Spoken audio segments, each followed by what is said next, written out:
Hi guys, German Prepper here. In today's video I have a fascinating question and an all too revealing answer from the latest NATO press conference.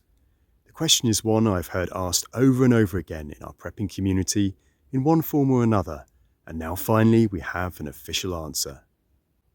Thomas Gutschke, journalist for Frankfurter Allgemeine Zeitung, asked the following. Secretary General, if I may, you're constantly making the case for member states to send more ammunition, more arms to Ukraine. One of the replies we are constantly hearing from our defence ministers is that it would compromise capacities that they have pledged to NATO. So when push comes to shove, and member states do have to make a decision on either supporting Ukraine or holding up their commitments to NATO, which is your suggestion? What's the right decision to take? Jens Stoltenberg, NATO's Secretary General, has given the following statement in reply. Take note, guys. NATO allies have provided unprecedented support to Ukraine, with weapons, with ammunition and other capabilities. And of course, they have done that mostly by reducing existing stocks. And you are right that of course some allies are now raising the issue of whether these stocks are depleted too much. My answer to that is actually twofold. One is to realise that the weapons, the munitions that we are providing to Ukraine are used to stop the aggressive actions of Russia against an independent sovereign nation in Europe, which is a close partner of NATO. And if President Putin wins in Ukraine, it's not only bad for Ukrainians, but it's also dangerous for all of us.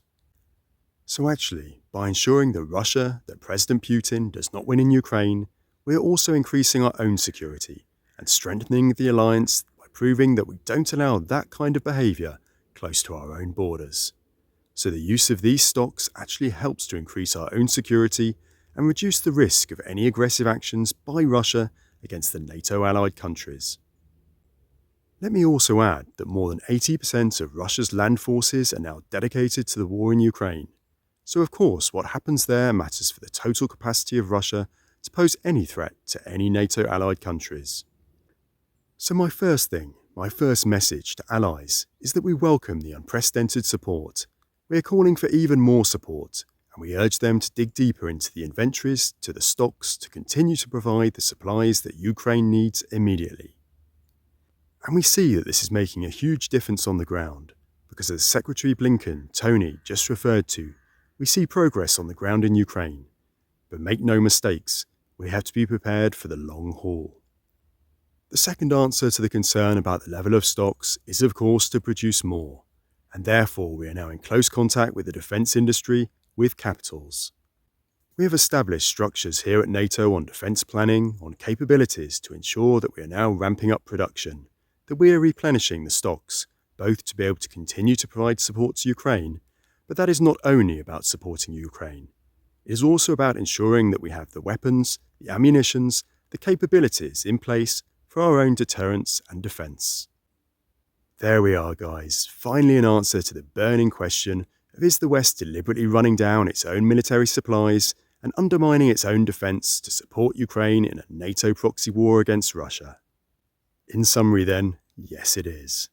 So when you next wonder hearing about the billions in armaments, munitions and other supplies being dispatched to Ukraine, just remember the NATO Secretary General's answer. Stoltenberg had one more reply later in the conference that I thought I would also include for you. Have a listen. The winter is coming. It's going to be hard, and therefore we need both to continue to supply weapons and ammunition, but also winter clothing, tents and generators, and other specific equipment which is needed for the winter.